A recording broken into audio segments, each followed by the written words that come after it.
Yesterday, September 9th, a missing person report was filed with IMPD. Officers were told that a Chanty Dixon was missing since early Sunday morning.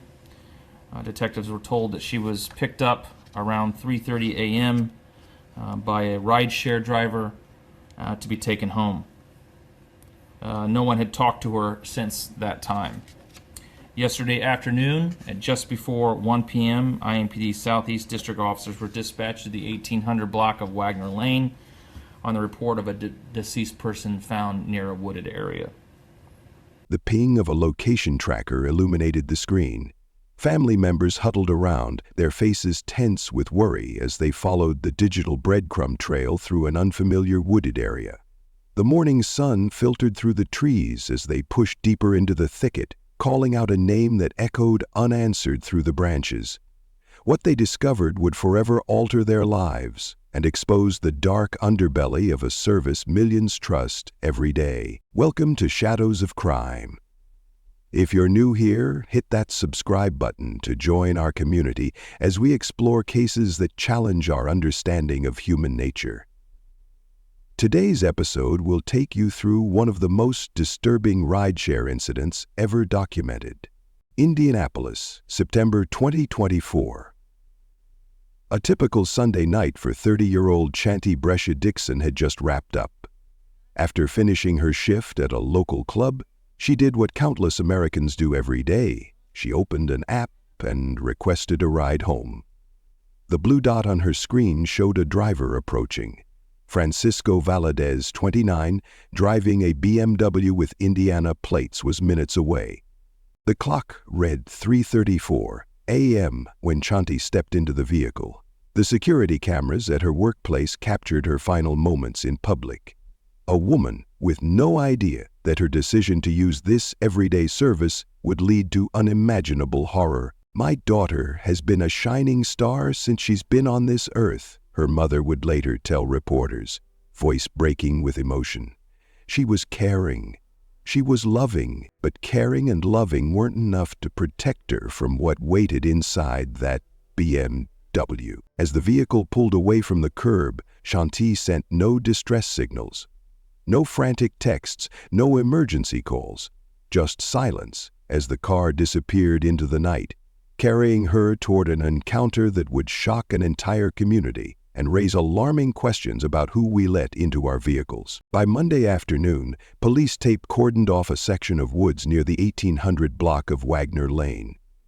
Investigators moved methodically through the scene, collecting evidence around a body discovered naked and face down on the forest floor. What happened during those hours between Chanty entering that Uber and her body being discovered less than 1,000 feet from her apartment? What transformed a routine ride into a murder scene? And how did a mother of two who lived for her children end up alone in those woods? The answers would reveal a confession so disturbing that even hardened investigators were left shaken, and expose critical gaps in systems designed to keep us safe. To understand the magnitude of what was lost that September morning, you need to know who Chanty Brescia Dixon was, beyond the headlines that would later define her final moments. At 30 years old, Chanty was the gravitational center of her family, a force that pulled everyone together through celebration and hardship alike. Her mother, Rise Dixon, described her as the one who kept us united and having fun. This wasn't just a mother's bias. It was a truth recognized by everyone who knew her. One thing about Chanty, she was a good person, her cousin Eric Young told investigators. She was always the life of the party, and I'm telling you, she was a mother first. That last part, a mother first, captures the essence of who Chanty was.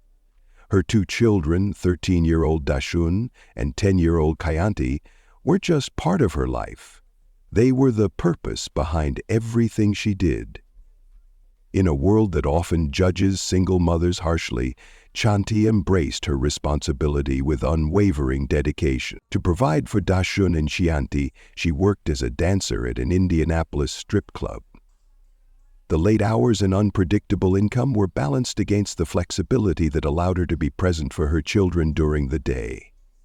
This wasn't a choice made lightly, but a calculated decision by a mother determined to create stability for her family. Neighbors recall seeing Shanti with her children and dog around their apartment complex.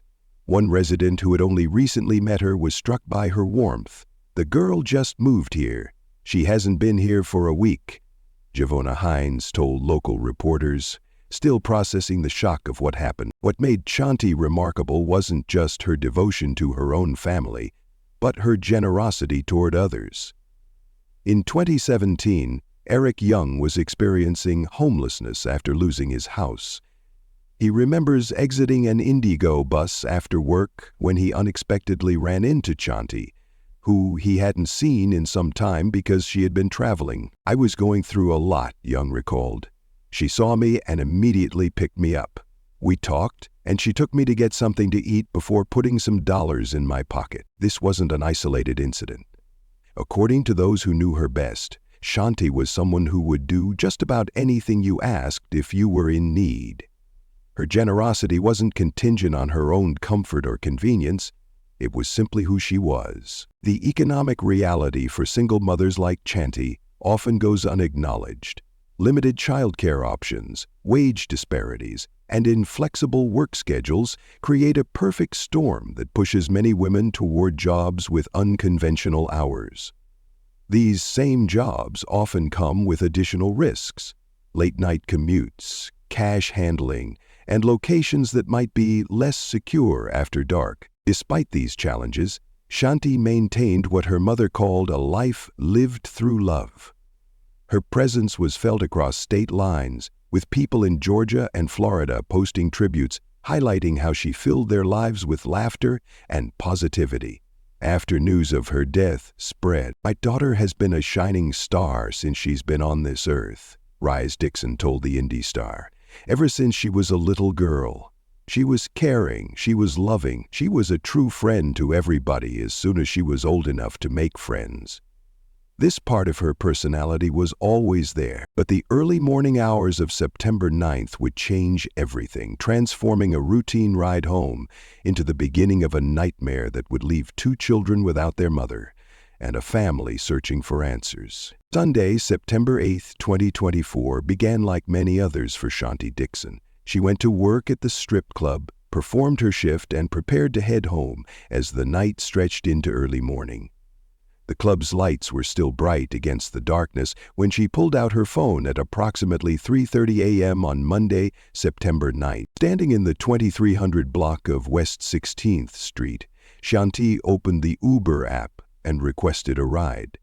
The algorithm matched her with a driver operating a BMW with Indiana plates.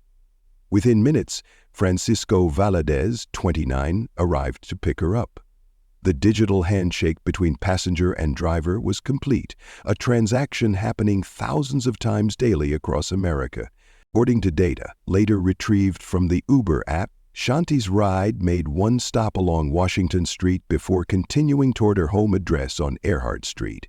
This would be her final digital footprint, the last breadcrumb in a technological trail that would later become crucial to investigators. When morning came and Shanti hadn't returned home, concern began to ripple through her family. Calls went straight to voicemail, text messages remained unread.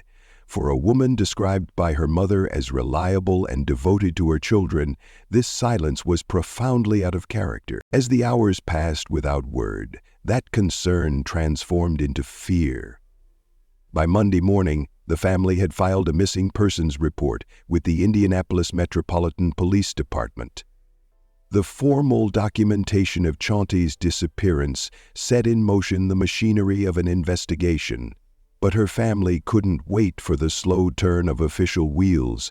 In an age where our devices track our every movements, Shanti's family turned to technology in their desperate search. Using location tracking features, they attempted to pinpoint her phone's whereabouts. The digital signal led them to a wooded area behind her apartment complex less than 1,000 feet from where she lived. Imagine that moment, family members following an electronic beacon, hoping it might lead to Shanti safe and sound, perhaps with a simple explanation for her silence. Maybe her phone was lost. Maybe she was staying with a friend. Maybe there was some innocent reason for her absence. The psychological weight of uncertainty in these moments cannot be overstated. When someone vanishes, the mind races through possibilities, each scenario more troubling than the last. Hope battles with dread in a psychological tug-of-war that exhausts the spirit and frays the nerves. For families in these situations, the not knowing creates a unique form of torture. Every passing minute stretches into an eternity. Every phone call might bring relief or devastation. The world continues turning while yours stands completely still, suspended in the limbo between normalcy and catastrophe. As Shanti's family pushed deeper into the wooded area near the 1800 block of Wagner Lane, they were still clinging to hope, still allowing themselves to believe there might be an explanation that didn't end in tragedy. The alternative was too painful to contemplate, that a woman who had brought so much joy to others, who had raised her children with such devotion, who had helped her cousin when he was homeless, might have met with violence. The location tracker led them further into the trees, away from the bustle of the apartment complex and into the stillness of nature. What began as electronic coordinates on a screen was about to transform into something far more tangible and horrifying. At approximately 1:00 p.m. on Monday, September 9th, Indianapolis Metropolitan Police Department officers responded to the desperate 911 call from the 1800 block of Wagner Lane. The scene they encountered was one of unmistakable violence. Shanti Dixon lay unresponsive on the forest floor, her body unclothed and positioned face down. The dignity that had marked her life had been stripped away in death. Officers secured the perimeter with yellow crime scene tape, transforming the wooded area into a grid of evidence markers and forensic equipment. As investigators processed the scene, a grim detail emerged. Shanti had suffered a gunshot wound to the left side of her head. What had begun as a missing persons case had undeniably become a homicide investigation. 2 cell phones were recovered near Shanti's body, both later identified as belonging to her.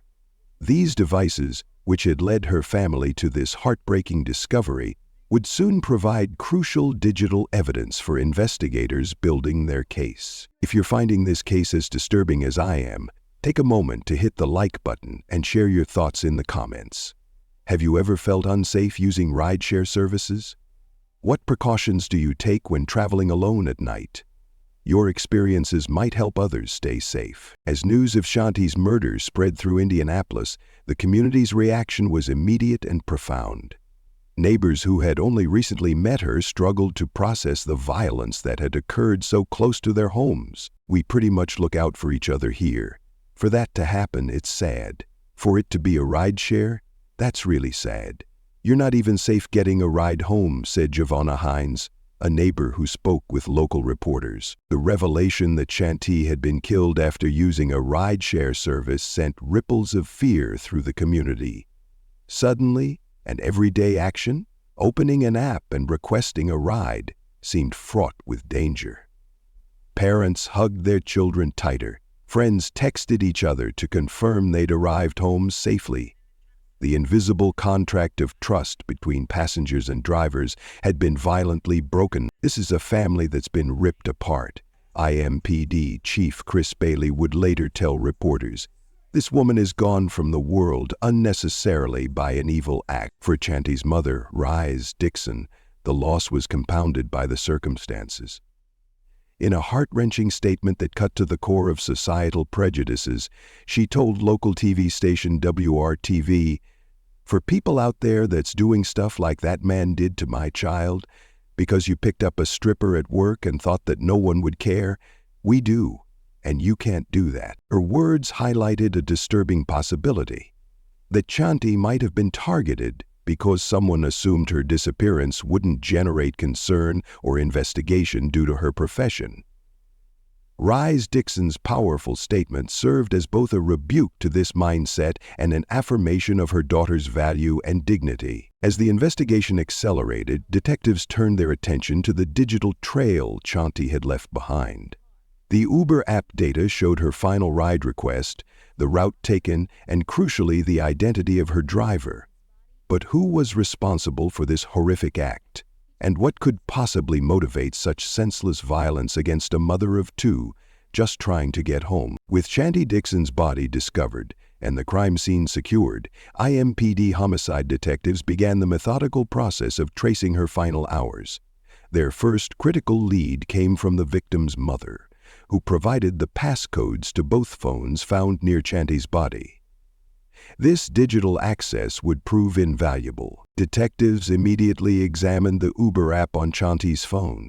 The data revealed that at precisely 3:34 a.m. on Monday, September 9th, she had requested a ride from the 2300 block of West 16th Street. The digital record showed her journey included one stop along Washington Street before continuing toward her home address on Earhart Street. The app data provided investigators with crucial vehicle information. The driver operated a BMW with Indiana license plates. Within hours, detectives had identified the driver as 29-year-old Francisco Valadez and obtained his address on Aristocrat Circle by Tuesday morning, less than 24 hours after Shanti's body was discovered. Investigators arrived at Valadez's residence to question him about the early morning ride.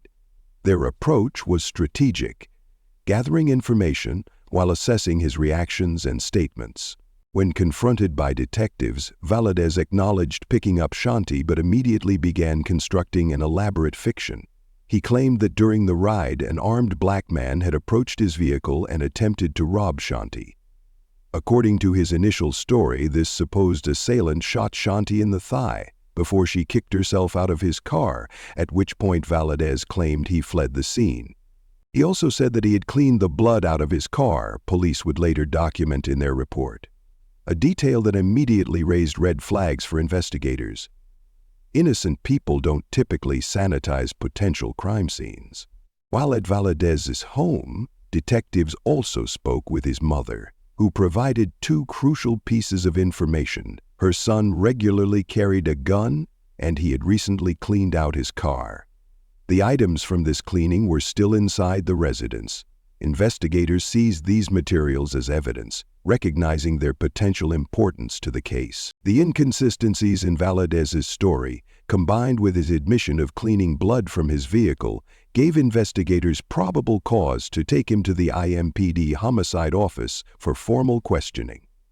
There, after being read his Miranda rights, Valadez signed a waiver agreeing to speak with police. When individuals construct false narratives about violent crimes, they often struggle to maintain consistency. The psychological burden of fabrication typically leads to contradictions, unnecessary details, or implausible scenarios. As pressure mounts during questioning, these fabrications tend to unravel, especially when confronted with physical evidence or logical inconsistency. This pattern played out in the interrogation room as Valadez's story began to collapse. After telling several stories about what happened to Dixon, he finally broke down and revealed the horrifying truth. According to police documents, Valadez admitted that after picking up Shanti, he had sexually assaulted her in the back of his car. During this attack, he claimed she insulted his body, which triggered a rage that culminated in him shooting her in the head. The confession didn't end there. Valadez told investigators that after killing Shanti, he dragged her lifeless body from his vehicle and placed it behind a concrete barrier at the dead end of Wagner Lane. In a detail so disturbing it defies comprehension, he also admitted to attempting to sexually assault Shanti's body after her death. By Tuesday morning, September 10th, IMPD officers had formally arrested Valadez on a preliminary charge of murder. He was booked into the Marion County Jail, with officials indicating that additional charges would likely follow as the prosecutor's office reviewed the case. The investigation also yielded the suspected murder weapon. IMPD's social media accounts posted an image of a gun seized in connection with the case, physical evidence that would strengthen the prosecution's case against Valadez. This is just disgusting all around, and it did not have to happen. This is a family that's been ripped apart. This woman is gone from the world unnecessarily. As a woman, this hits differently for me. Women, girls, mothers, they have a right to exist freely in our community without fear of something heinous happening to them. They have a right to walk, bike, order a ride share without fearing something bad will happen to them. IMPD urged anyone who had experienced suspicious interactions with him to come forward. The details of his confession would reveal a level of depravity that shocked even veteran investigators and raise urgent questions about the screening processes used by rideshare companies to protect their passengers from predators. On September 12, 2024, the Marion County Prosecutor's Office formally charged Francisco Valadez with murder, rape, abuse of a corpse, and obstruction of justice. The charging documents detailed a crime so heinous that Marion County Prosecutor Ryan Mears took the unusual step of personally announcing the charges at a press conference. This case represents one of the most disturbing instances of predatory behavior we've encountered, Mears stated. The defendant exploited a position of trust to commit unspeakable acts against a woman who was simply trying to get home safely. If convicted, Valadez faces up to 65 years for the murder charge alone. The additional charges could add decades more to his sentence. The prosecutor's office also indicated they were reviewing whether the case met the criteria for seeking the death penalty under Indiana law. Uber's response came swiftly, but faced immediate criticism. In a statement, the company confirmed that Valadez had been permanently removed from their platform and that they were cooperating fully with law enforcement. They also emphasized their safety features, including the emergency button, ride tracking, and driver background checks. However, questions emerged about the effectiveness of these safety measures. Uber's background check process had failed to identify any red flags with Valadez, who had no prior criminal record. This revelation sparked renewed debate about whether rideshare companies were doing enough to protect passengers. As the legal process began its slow march toward justice, Indianapolis mourned. On September 15th, hundreds gathered at Watkins Park for a candlelight vigil honoring Chanti's life. Friends and family members wore custom T-shirts bearing her image and the dates of her birth and death. Purple balloons, her favorite color, were released into the evening sky as her mother addressed the crowd. "My daughter was more than what happened to her," Rise Dixon said, her voice breaking with emotion. "She was a light in this world. She was a mother who loved her children fiercely. She was my baby." For Chanti's children, 13-year-old Dashun and 10-year-old Chianti, the loss created a void that no court verdict could fill. Their grandmother now faced the heartbreaking task of raising them without their mother, explaining a senseless tragedy to young minds still developing their understanding of the world. A GoFundMe campaign established to support Chanti's children quickly surpassed its initial goal, raising over $75,000 in just 5 days. The outpouring of support demonstrated how deeply her story had resonated with people across the country, many of whom had never met her but recognized the universal horror of her fate. The case sparked immediate calls for enhanced safety measures across all rideshare platforms. Women's advocacy groups pointed to Chanti's murder as evidence that the industry needed more rigorous driver screening, real-time monitoring, and emergency response protocols. Some cities, including Indianapolis, began considering legislation that would require rideshare vehicles to have dashboard cameras with both interior and exterior recording capabilities. Others proposed mandatory panic buttons that would immediately alert local police when activated. For many women, particularly those working late-night shifts in the service industry, Chanti's murder highlighted vulnerabilities they had long recognized but rarely discussed openly.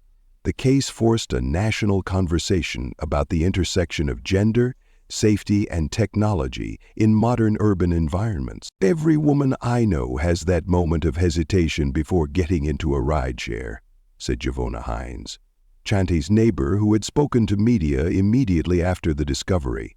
"Now that hesitation feels justified, and that's a terrible reality to accept. As the community grappled with this new reality and Shanti's family began their long journey through grief, one question lingered in the minds of everyone following the case. But could this tragedy have been prevented? And what changes might ensure it never happens again? In the wake of Shanti Dixon's murder, safety experts and advocates began compiling comprehensive guidance for rideshare users. These recommendations, while unable to bring Shanti back, might help prevent similar tragedies in the future. The most fundamental safety practice is verification, confirming that the vehicle and driver match the information provided in the app. This means checking the license plate, car make and model, and driver's photo before entering the vehicle. Some safety experts recommend taking this a step further by asking the driver to state the passenger's name first, rather than offering your name and allowing an imposter to confirm it. Beyond verification, experts recommend sharing your trip details with a trusted contact. Most rideshare apps have built-in features that allow users to share their real-time location and estimated arrival time. Third-party safety apps like Life360, BeSafe, and SafeTrek offer additional tracking capabilities and emergency alert functions. Always sit in the back seat, preferably behind the passenger seat, advises former FBI agent and security consultant Steve Cardian. This position gives you the best visibility of the driver and the road, while making it difficult for the driver to reach you quickly. For those working late-night shifts like Shanti, additional precautions become necessary. Some employers have implemented buddy systems, ensuring no employee leaves alone after closing. Others have arranged designated pickup areas with security cameras and good lighting. The responsibility for passenger safety doesn't rest solely with individuals, however. Rideshare companies face increasing pressure to implement more robust safety measures.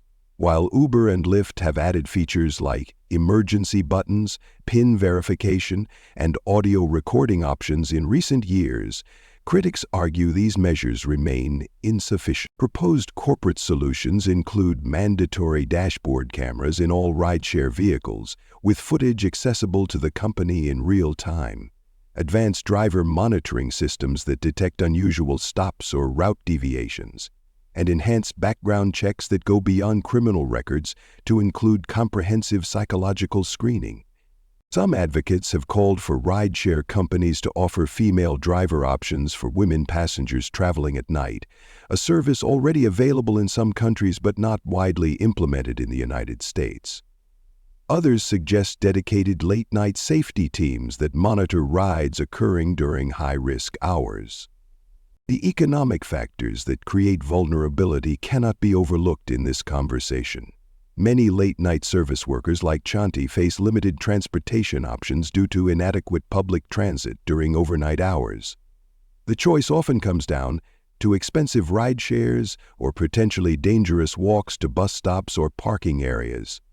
We're talking about a workforce that's predominantly female, often economically disadvantaged, and frequently working in areas with limited transportation infrastructure, explains Dr. Jasmine Karasi, labor sociologist at the University of Massachusetts Amherst.